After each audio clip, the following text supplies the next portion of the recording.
il y a 12 tribus. Ok? Et donc nous savons que le chiffre 12, c'est le chiffre gouvernemental. Mais lorsque nous devons parler de 2013, souvent on ne trouve pas les mots, quelque chose de particulier à dire. En réalité, dans le monde actuel, le chiffre 13, c'est pour les gens qui sont dans qui vivent dans la superstition. Voilà, j'ai toujours besoin de ma femme qu'elle m'aide un peu. Vous savez, avec la langue de Molière, ce n'est pas facile. Alors donc, pour ceux qui vivent dans la superstition, le chiffre 13 est un chiffre de malchance. Ok? Combien savent ça? Le chiffre 13, c'est un chiffre de malchance. Ok? Lorsque vous allez dans un hôtel, personne ne veut rester au 13e étage parce qu'on sous-entend que, bon, 13, c'est un mauvais numéro.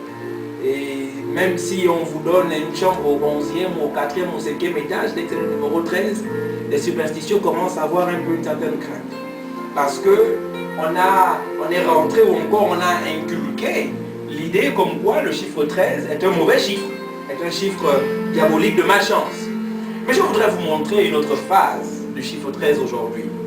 Vous savez, lorsque Dieu parle à Abraham, en fait, la Bible nous raconte qu'il y avait des tensions entre Abraham et Lot. Et à un moment, la Bible dit qu'il fallait donc qu'ils se séparent. Ils se séparent. Quelquefois, la séparation n'est pas une mauvaise chose, n'est pas une si mauvaise chose. Ok? Parce que dans la séparation, quelquefois, Dieu permet ou encore Dieu vous retourne sur vous-même. Il vous permet de faire face à vous-même. Vous pouvez vous retrouver face à vous-même et voir qui vous êtes en réalité. La Bible dit donc, en dépit du fait que Dieu avait parlé à Abraham et lui avait donné toutes les paroles prophétiques qui pouvaient exister, je te bénirai, je maudirai celui qui te maudirait, toutes les nations de la terre en toi seront bénies.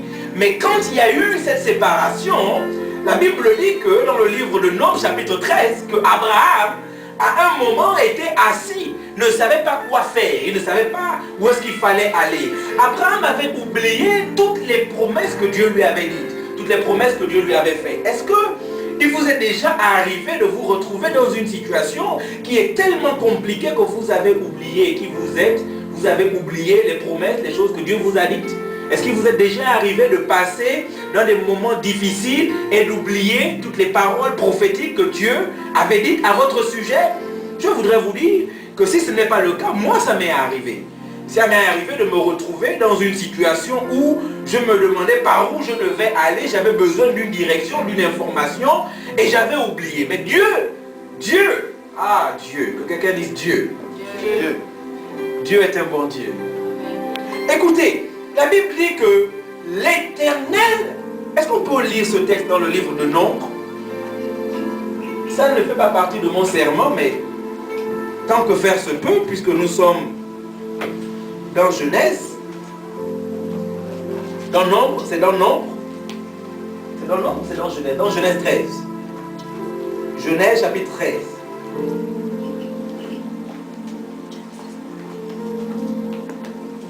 Est-ce que vous y êtes?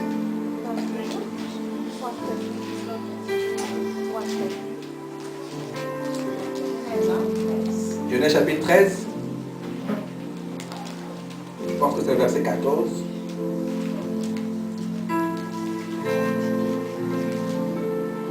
L'Éternel, si vous y êtes, Genèse 13, verset 14. L'Éternel dit à Abraham, après que Lot se fut séparé de lui, lève donc les yeux et regarde du lieu où tu es, vers le nord, vers le midi, vers l'Orient et vers l'Occident. Car tout le pays que tu vois, que quelqu'un dise tout le pays que je vois. Tout le pays que je vois. Que quelqu'un dise tout le pays que je vois. Tout le pays que je vois. Dieu dit, il me le donne. Il me le donne. Car tout le pays que tu vois, je te le donnerai à toi et à ta postérité pour toujours. Je voudrais qu'on s'arrête là. Dieu, à un moment où Abraham s'est séparé de Lot, la Bible dit que Dieu dit à Abraham, lève les yeux. Si Dieu dit à Abraham, lève les yeux, ça veut dire que Abraham avait les yeux baissés. Si Abraham avait les yeux baissés, c'est qu'il était sans aucun doute en train de cogiter, de réfléchir, de se poser la question de savoir comment est-ce que je vais sortir de cette situation. Et il a pensé, il a réfléchi. Vous savez, tous les problèmes par lesquels vous êtes passé en 2012, je voudrais vous dire que ces problèmes resteront en 2012. Amen. Oh, c'était un endroit où quelqu'un devait dire Amen. Étant donné que nous sommes sur le point de faire la séparation de 2012, étant donné que nous sommes sur le point de nous séparer de 2012, je voudrais nous annoncer que Dieu est sur le point de parler à quelqu'un. Et lorsque Dieu vient et qu'il parle, il ne va pas te dire autre chose que tout le pays que tu vois. Je te le donne. Ce que tu vois, c'est ce que tu peux avoir. Il dit tout le pays que tu vois, je te le donne. En d'autres termes, ce que Dieu dit, tout le pays que tu ne vois pas, je ne te le donnerai pas. Ce que je voudrais vous dire, vous aurez ce que vous voyez. Vous aurez ce que vous voyez. Et la question que j'ai à poser à quelqu'un ce soir, qu'est-ce que tu vois? Qu'est-ce que tu vois? Que vois-tu? Vous vous souvenez de l'histoire où Élie dit à son serviteur, monte, mange et bois, car il se fait un bruit qui annonce la pluie. La Bible dit que le serviteur est monté, et quand il est monté, il dit à Élie, Élie, je ne vois rien. Et Élie lui dit, monte encore. Et il dit encore à Élie, Élie, je suis monté, mais je ne vois rien. Pendant 7 fois. Écoutez, quand le serviteur est monté, ce n'est pas qu'il ne voyait rien. Il voyait des choses. Le seul problème, c'est qu'il ne voyait pas ce que personne d'autre n'avait vu avant lui. Je voudrais vous redire ça. Il y a des gens qui vivent, qui ont vécu en 2010 comme des photocopies. Ça veut dire quoi? Ça veut dire qu'ils ont simplement recopié ce que tout le monde avait fait. Tout le monde faisait. Les gens en 2012 ont vécu une vie de standard, c'est-à-dire une vie standard. Une vie comme tout le monde. Lorsque Dieu nous a créés, il nous a créés pour être des moteurs de changement, pour entreprendre. Quelqu'un a dit, entreprendre, c'est simplement entrer et prendre. Et nous allons entrer en 2013. Mais nous n'allons pas entrer juste pour entrer. Nous allons entrer pour prendre toutes les bonnes choses que 2013 a pour nous. Je voudrais vous dire qu'en 2013, il y aura la mort, il y aura l'échec, il y aura la pauvreté, il y aura la misère. Mais je voudrais aussi vous dire qu'en 2013, il y aura l'élévation, la grandeur, le succès. Oh, quelqu'un devrait dire Amen. Je voudrais vous dire qu'en 2013, il y aura aussi l'élévation. Mais tout ce que vous voyez, c'est ce que vous allez avoir. La question que j'ai à vous poser, qu'est-ce que vous voyez pour 2013? Qu'est-ce que vous voyez pour 2013? Tout ce que tu vois, je te le donne. J'ai l'habitude de dire aux gens que ta limite, ça doit être le ciel. Lorsque Dieu t'a créé, il a injecté à l'intérieur de toi la capacité, la faculté de pouvoir faire des choses extraordinaires. Je ne parle pas de faire des choses ordinaires. Nous vivons dans un monde où les gens font toujours des choses ordinaires. L'heure est arrivée pour que des gens fassent des choses extraordinaires. Lorsque Dieu appelle Moïse sur le buisson ardent, la Bible dit que Moïse dit à Dieu, il dit, je dois me retourner pour voir ce spectacle extraordinaire. Lorsque vous allez faire l'extraordinaire, je vous promets que vous n'aurez pas besoin d'appeler les gens. Les gens vont se retourner pour savoir qu'est-ce qui se passe avec ta vie. Je voudrais dire à quelqu'un qu'en 2013, Dieu est sur le point d'ajouter l'extra à ton ordinaire. Amen. Ah, tu as vécu une vie de standard pendant trop longtemps. Il faut que tu sortes de là. Il faut que tu sortes de là. Laissons 2012 avec tous les malheurs de 2012.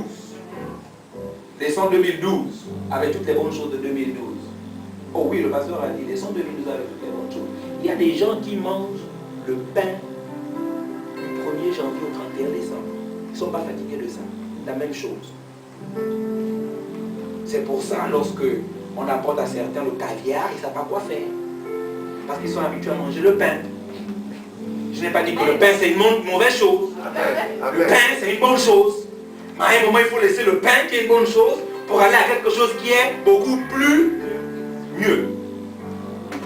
Et en 2013, le meilleur est pour chacun d'entre nous. Amen. Ouvrons nos Bibles dans le livre de Genèse, chapitre 42.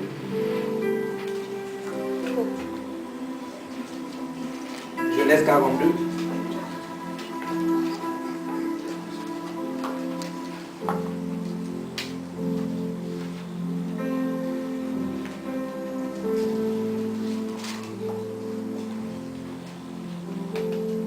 À partir du verset 13.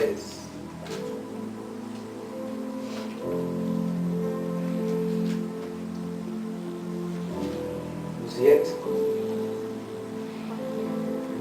Ils répondirent, nous tes serviteurs sommes combien? 12 frères, fils d'un même homme au pays de Canaan. Et voici le plus jeune, ça fait combien? Est aujourd'hui avec notre père et l'un n'est plus.